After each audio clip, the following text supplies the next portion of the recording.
Bonjour, je suis Monsieur Faux-Lenglove René, concepteur développeur informatique, développeur logiciel, ancien étudiant de la faculté de droit et de sciences économiques de l'Université d'Orléans.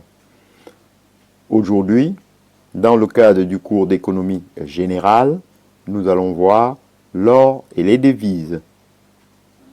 En effet, la monnaie, comme toute chose, se crée et se détruit. Voici deux des trois types des biens réels, avec le crédit, qui peuvent se transformer en monnaie. 1. L'or. Il est la plus ancienne voie de création monétaire qui a régi nos économies pendant quelques siècles.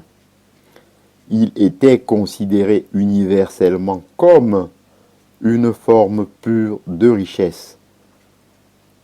Si on trouvait une pépite d'or dans un pays, le pays s'enrichissait d'autant. La banque centrale pouvait émettre de la monnaie en échange de cet or qu'elle stockait dans ses coffres.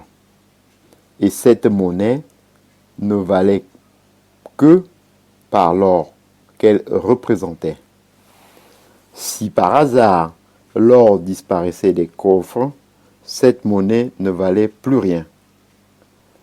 À la fin de la Première Guerre mondiale, les stocks d'or de banques européennes avaient fondu comme neige au soleil, ayant été utilisés en grande partie pour payer les achats d'armes et de vivres aux États-Unis.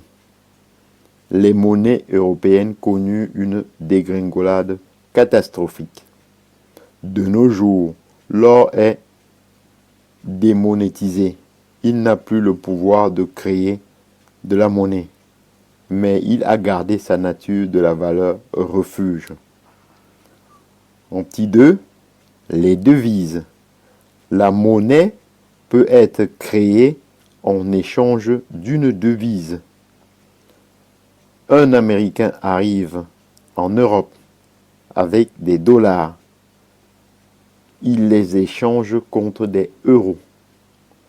La Banque centrale européenne, BCE, en échange des dollars qu'elle reçoit, crée des euros. En réalité, ces euros sont créés contre la certitude que la richesse réelle de l'Europe va s'accroître de l'équivalent en biens physiques des dollars reçus. Les dollars, en effet, ne sont que des avoirs sur la richesse américaine et ne peuvent que se transformer en achats de produits américains.